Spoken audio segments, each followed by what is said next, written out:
I get a lot of questions from my students about collocations, or words that are co-located. This means with, and then this is the word for place or location.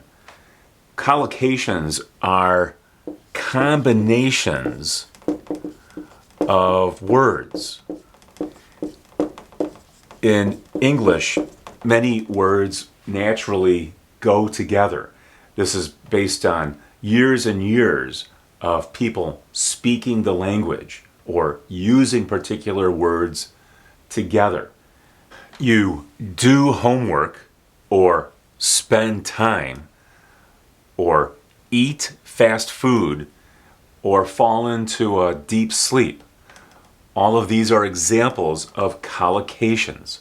There are many different word combinations such as these, and I'll show them to you in this video. Make money, take time, pay attention.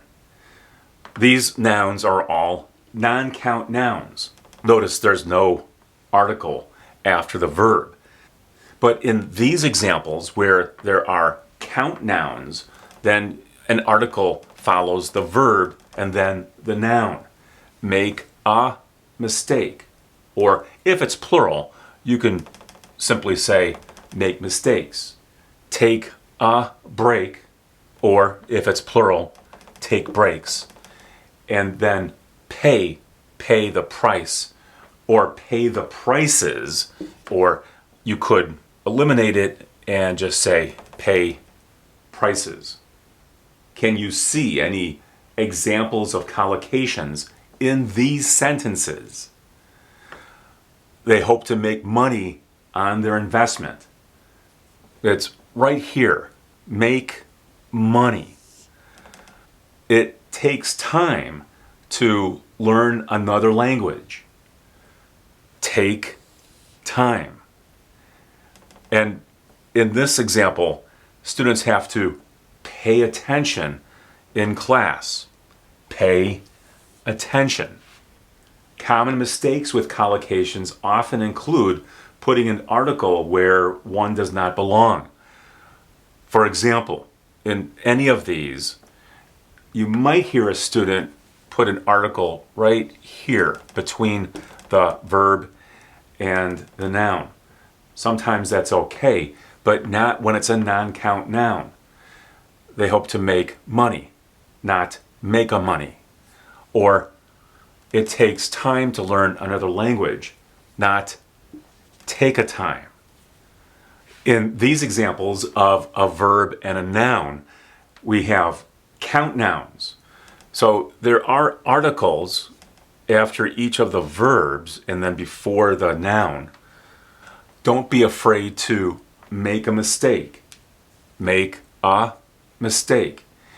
This would be singular, and you could also use the plural.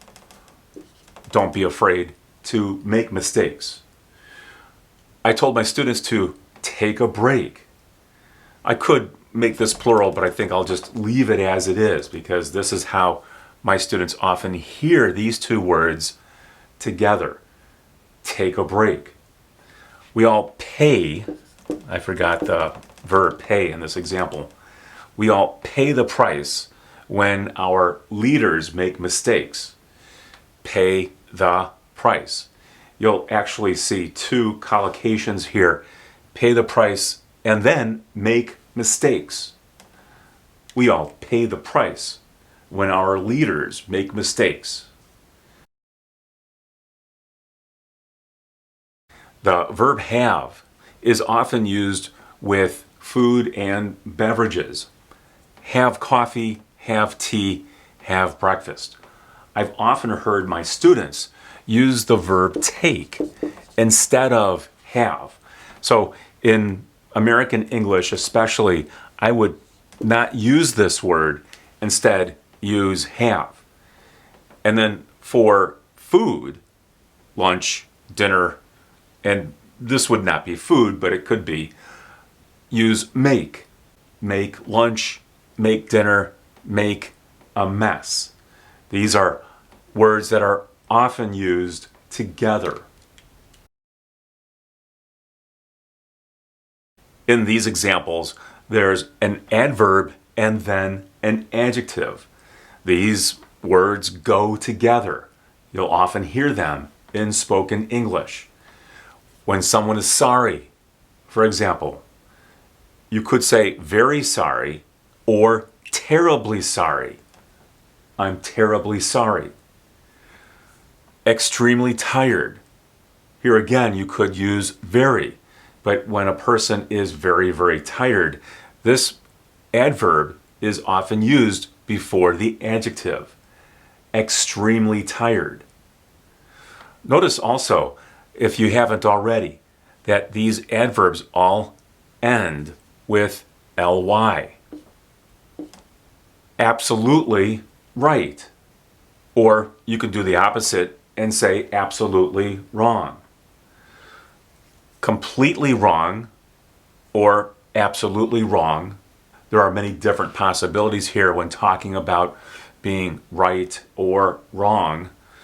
Absolutely right, completely wrong. For some reason, these are the combinations that I would choose when I'm speaking. And remember that this varies according to region of the United States. Some of these combinations will differ depending on where you are in an English-speaking country or in the United States. Happily married. These two words are often used together. When you hear sad news, your response could be, I'm terribly sorry to hear that. For a person with a difficult job, he's extremely tired after a long day at work. Extremely tired. You are absolutely right. Or you are absolutely right, and then I can add this prepositional phrase about that. You are absolutely right about that. In each of these sentences, there is an expectation that these words will be used together.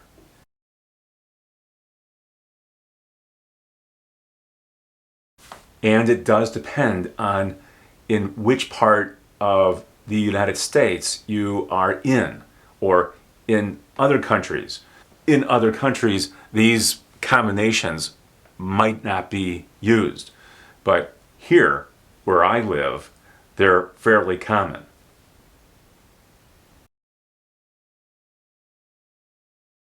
In these collocations, there's an adjective, then a noun. Each one of these is frequently heard in spoken English. High quality, fresh air, enormous problems, strong odor, weak mind. It's worth pointing out that there are also opposites for each one of these. The opposite for high quality would simply be low quality. The opposite of fresh air would be stale air. S-T-A-L-E. The opposite of an enormous problem would be a small problem. The opposite for a strong odor might be a slight or maybe faint odor. And the opposite for a weak mind might be a strong or a powerful mind. I can't think of too many examples that are the opposite of a weak mind right now, but I think strong or powerful will work. Here are some examples in sentences. This is high quality. You can use this for just about anything. You could also put this before another noun.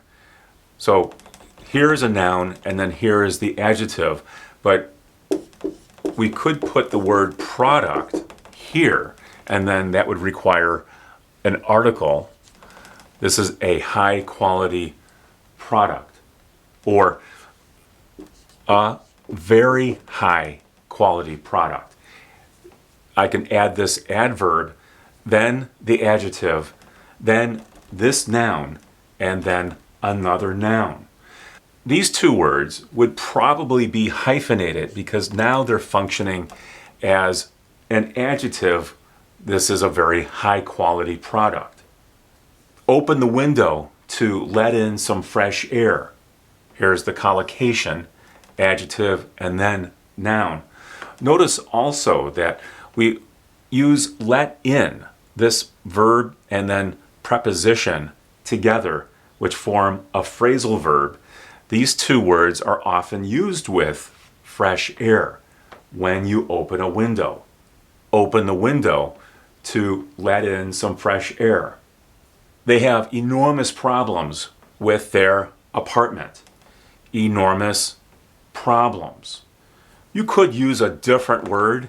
You could say big or something else, but for some reason, you'll often hear the word enormous used with problems. Enormous problems. If this is important to you, you just have to remember that these words are often used together as you listen to and read English. This will become easier. This requires a lot of exposure to spoken and written English. So you have to do a lot of listening and reading. If you believe this video has made any difference in your ability to understand or use English, give it a thumbs up and subscribe to this channel.